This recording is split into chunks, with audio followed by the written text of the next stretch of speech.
Good morning बच्चों। आज हम रिवाइज करा रहे हैं भारत में नियोजन। नियोजन में देखिए हमने समझा दिया था आपको कि जिस तरह से परिवार में किसी कार्य को किया जाता है वैसे ही संसाधनों को हमें व्यवस्थित तरीके से उपयोग में लेना चाहिए। इन लक्ष्यों को पूरा करना नियोजन के अंतर्गत आता है। तो नियोजन एक तकनीक है, आप कह सकते हो नियोजन एक तकनीक है जिसके बारे में विस्तार से संसाधन जो होते हैं उनको प्राथमिकता क्रम में निर्धारित करके विभिन्न लक्ष्यों को आवंटित करते हैं और उनको उपयोग करके प्राप्त करने का प्रयत्न किया जाता है। तो इस परिभाषा नियोजन किसे कहते हैं, आपके लिए 1 नंबर की परिभाषा बनती है बच्चों। तो ये परिभाषा आपके लिए वेरी मोस्ट है कि नियोजन वह तकनीक है। देखिए इस परिभाषा को याद रखना पड़ेगा कि नियोजन वह तकनीक है जिसमें जो उपलब्ध संसाधन होते हैं उनको प्राथमिकता क्रम में निर्धारित करके लक्ष्यों में अनुकूल आवंटन किया जाता है और उपयोग करके उन्हें प्राप्त करने का प्रयत्न किया जाता है, उसे नियोजन कहते हैं। दूसरा प्रश्न ये बनता है कि नियोजन के कुछ महत्वपूर्ण घटक होते हैं। तो 3 घटक बताए गए हैं यहाँ। तो प्रश्न ऐसे बनता है कि नियोजन के 2 घटक लिखिए। वेरी वेरी मोस्ट प्रश्न बनता है बच्चों कि नियोजन के 2 घटक लिखिए। यहाँ 3 घटक बताए गए हैं तो 1 नंबर के अंतर्गत के आधा आधा नंबर के 2 घटक पहुंचता है। प्रथम तो कि प्राथमिकता क्रम में निर्धारित सुपरिभाषित लक्ष्य और उद्देश्य प्राप्त करते हैं। दूसरा घटक है जो उपलब्ध संसाधन होते हैं उनका अनुमान लगाया जाता है कि ये कब तक बने रहेंगे। तीसरा घटक होता है कि अनुमान लगाकर उन संसाधनों को विभिन्न लक्ष्यों की प्राप्ति हेतु अनुकूलतम आवंटन और उपयोग किया जाता है कि पहले हमें किन संसाधनों को काम में लेना चाहिए। तो ये 3 घटक है बच्चों। तीनों घटक आपको याद करने हैं और बोर्ड में 2 घटक पूछता है 1 नंबर के प्रश्न के अंतर्गत। अब देखिए आर्थिक संसाधन जो होते हैं, आर्थिक संसाधन वे संसाधन होते हैं जिन संसाधनों को हम उपयोग में लेने से हमें आर्थिक धन प्राप्त होता है। तो इस प्रकार आर्थिक नियोजन की एक अलग परिभाषा है। आर्थिक संसाधनों के उपयोग से निर्धारित सामाजिक लक्ष्यों को प्राप्त करने का विज्ञान ही आर्थिक नियोजन है। नियोजन की परिभाषा अलग होती है और आर्थिक नियोजन की परिभाषा अलग होती है। तो इन दोनों परिभाषाओं में अंतर समझिए और याद कीजिए। अब देखिए हमारी अर्थव्यवस्था को गति प्रदान करने के लिए निर्धारित केंद्रीय प्राधिकरण तय करता है कि हमारे देश की आर्थिक गति किस प्रकार वृद्धि हो, जिसके अंतर्गत पहली बार नियोजन का लक्ष्य सोवियत संघ ने किया। 1 नंबर का प्रश्न बनता है कि सोवियत संघ जो 1928 में केंद्रीय नियोजन की घोषणा की और पंचवर्षीय योजनाओं के माध्यम से आर्थिक विकास का मार्ग अपनाया गया था। इसकी प्रथम पंचवर्षीय योजना अपने आप में एक क्रांति सिद्ध हुई। पहली बार नियोजन का लक्ष्य प्राप्त करने वाला देश था सोवियत संघ। फिर हमारे देश के जाने माने महान विद्वान जो सर एम विश्वेश्वरैया ने कहते हैं कि नियोजन की एक पुस्तक लिखी।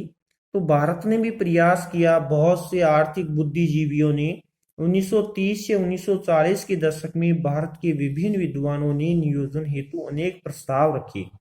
उन प्रस्तावों का विकास के मार्ग में अपनाने का समर्थन किया, जिसमें देखिए भारतीय आर्थिक नियोजन के इतिहास में प्रथम प्रयास 1934 में किया गया और महान विद्वान था sir M Visvesvaraya.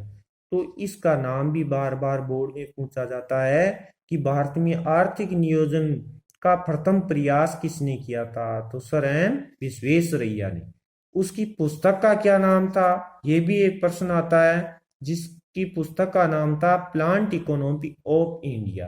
Plant economy of India. इस पुस्तक का भी बोर्ड में कई बार प्रश्न पूछा गया है, तो ये तो आपको याद करना ही पड़ेगा। फिर देखिए आजादी के बाद में जब हमारा देश आजाद हो गया 1947 में, तो हमारे एक योजना बनाई गई जिसको कहते हैं योजना आयोग। तो किसी भी नियोजन को करने के लिए पहले योजना का संचालन करना पड़ता है तो भारत सरकार ने 1950 में, मार्च 1950 में एक योजना आयोग का गठन किया गया और योजना आयोग का अध्यक्ष होता है प्रधानमंत्री। तो देखिए, इसके निर्धारण के साथ ही देश में संसाधनों का जो आवंटन है, वो आंकलन, उन्हें अपने संसाधनों को प्रभावी और संतुलित उपयोग के लिए योजनाएं बनाना तय किया भारत ने। फिर योजना आयोग जो संस्था है, वो योजना आयोग हमारे विकास में कम सहयोग प्रदान करने के कारण एक और संस्था का जन्म हुआ। तो देखिए, 1952 में दूसरी सलाहकारी संस्था बनी राष्ट्रीय विकास परिषद की स्थापना। तो बच्चों, दोनों में डिफरेंस है, वर्ष में याद रखना पड़ेगा आपको। योजना आयोग की स्थापना मार्च 1950 और राष्ट्रीय विकास परिषद की स्थापना 1952, अगस्त 1952। इस प्रकार दोनों में अंतर समझिए, दोनों का वर्ष याद रखना पड़ेगा। अब राष्ट्रीय विकास परिषद की स्थापना करने का मुख्य लक्ष्य था कि हमारे राज्यों में और केंद्र शासित प्रदेश जो हैं हमारे, उनकी योजनाओं का निर्माण भी साथ साथ हो, जिसमें देश के प्रधानमंत्री और उन राज्यों के मुख्यमंत्री और केंद्र शासित प्रदेशों के राज्यपाल मिलकर के हमारे देश का संचालन करें। तो नियोजन की प्रक्रिया में विकेंद्रीकरण शासन को भी अपनाया गया है। विकेंद्रीकरण शासन ही है हमारे देश में, क्योंकि राज्य का शासन अलग है, केंद्र सरकार का शासन अलग है, और हमारे जो केंद्र शासित प्रदेश हैं उनके शासन संचालन के लिए राज्यपाल होते हैं। इन सब को मिला करके हमारी राष्ट्रीय विकास परिषद का निर्माण किया गया। तो राष्ट्रीय विकास परिषद में देखिए कौन कौन सम्मिलित होते हैं। राज्यों के मुख्यमंत्री, केंद्र शासित प्रदेशों के प्रशासक, या हो सकता है उपराज्यपाल भी इसके सदस्य होते हैं। ये एक संवेदनोत्तर तथा सलाहकारी संस्था है। कौन सी? राष्ट्रीय विकास परिषद। तो राष्ट्रीय विकास परिषद का लीडर भी होता है प्रधानमंत्री, और योजना आयोग का लीडर भी होता है प्रधानमंत्री। योजना आयोग में केवल प्रधानमंत्री और उसकी मंत्री परिषद रहती है, लेकिन राष्ट्रीय विकास परिषद में प्रधानमंत्री, मुख्यमंत्री सभी राज्यों के और केंद्र शासित प्रदेशों के प्रशासक या उपराज्यपाल इसके सदस्य होते हैं। भारत में आर्थिक नियोजन के उद्देश्य क्या क्या थे, ये भी एक महत्वपूर्ण है। एक अंक के अंतर्गत 2 उद्देश्य पूछता है या ज्यादा से ज्यादा 4 उद्देश्य पूछता है। आपके यहाँ 10 उद्देश्य दिए गए हैं कि हमारी आर्थिक विकास को लक्ष्य को प्राप्त करना। प्रथम उद्देश्य है हमारी गरीबी की समस्या को दूर करना। दूसरा उद्देश्य है आय की असमानता को कम करना है। आज हमारे देश में गरीबी और अमीरी की आय में असमानता है, इसको बराबर करना है। शिक्षा को हमें अग्रणी बनाना है। इस प्रकार हमें क्षेत्र में असमानताएं हैं उसको दूर करना है। ऐसे 10 लक्ष्य दिए गए हैं, 10 उद्देश्य दिए हैं। उन उद्देश्यों में से आपको 4 लर्न करने हैं बच्चों। तो परिपूर्ण रूप से आप जिसने 4 लर्न कर लिए उसके बहुत अच्छे नंबर आएंगे। फिर है भारत में पंचवर्षीय योजनाएं।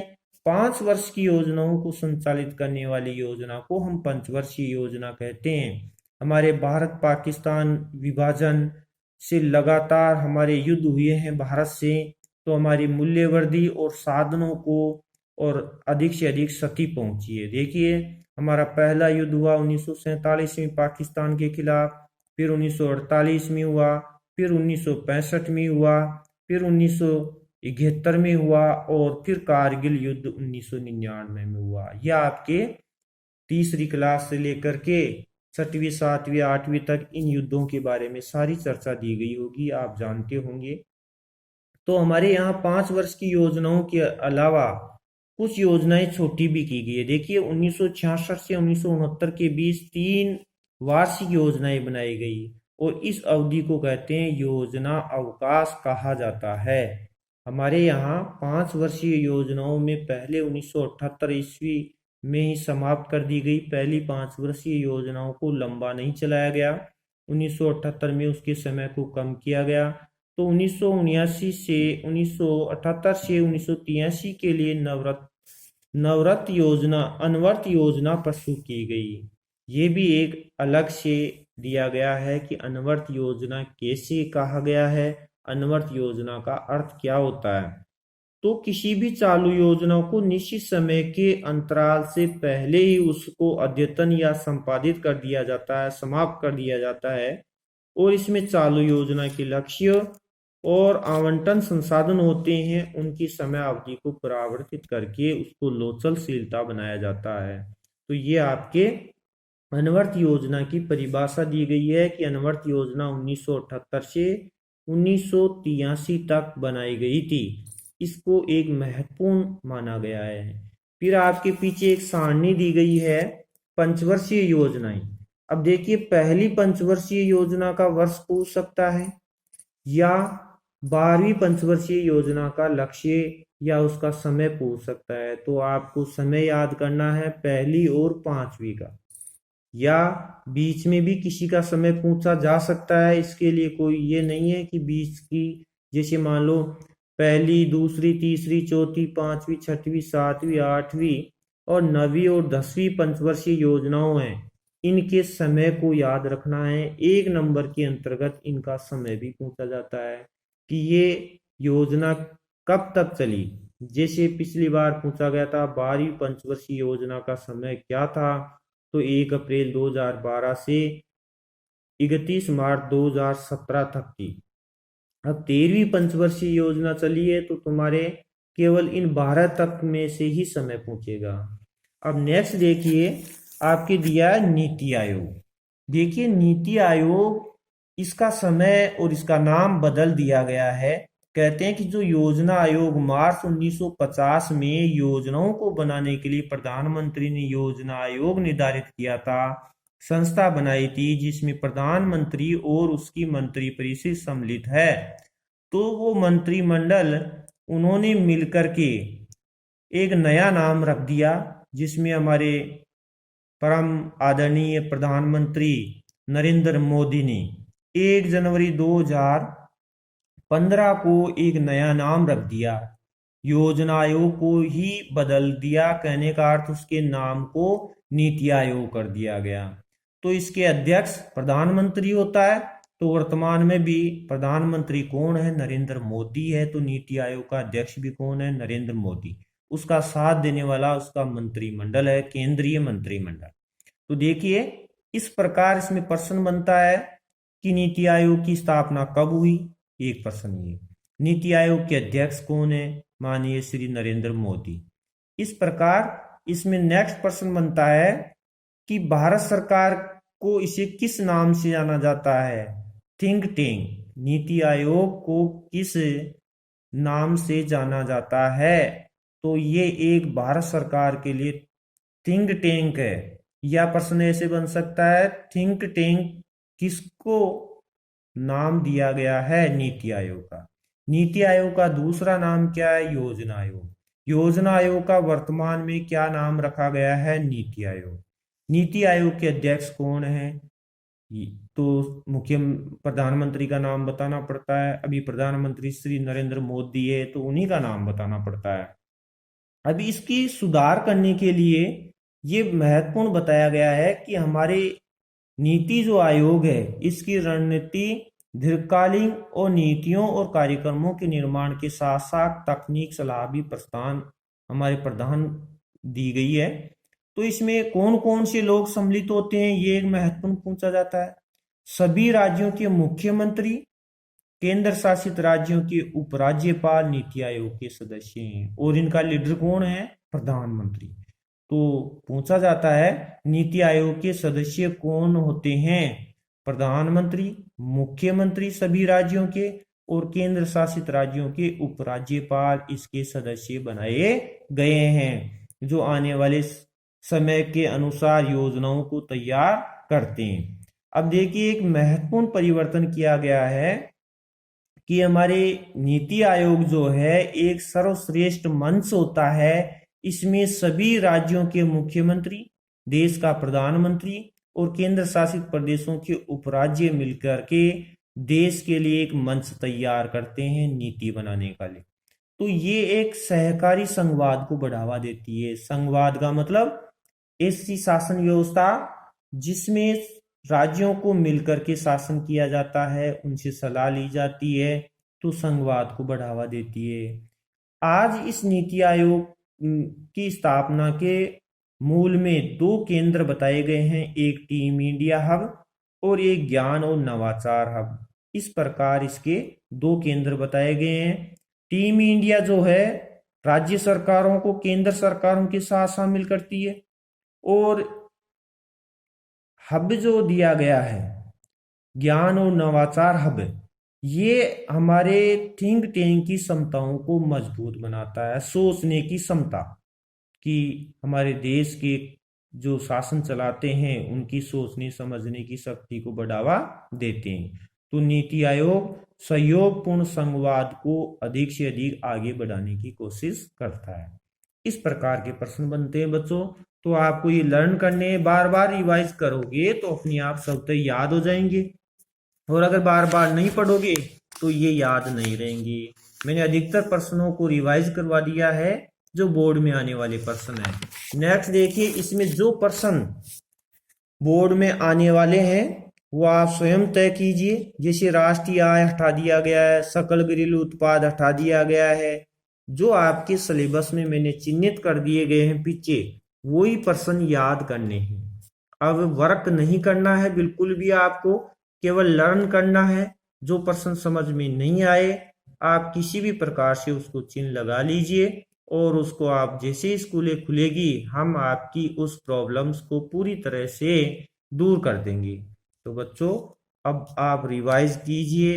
अब आज के लिए इतना ही है। नेक्स्ट हम पढ़ाएंगे, रिवाइज करवाएंगे लेसन नंबर 15।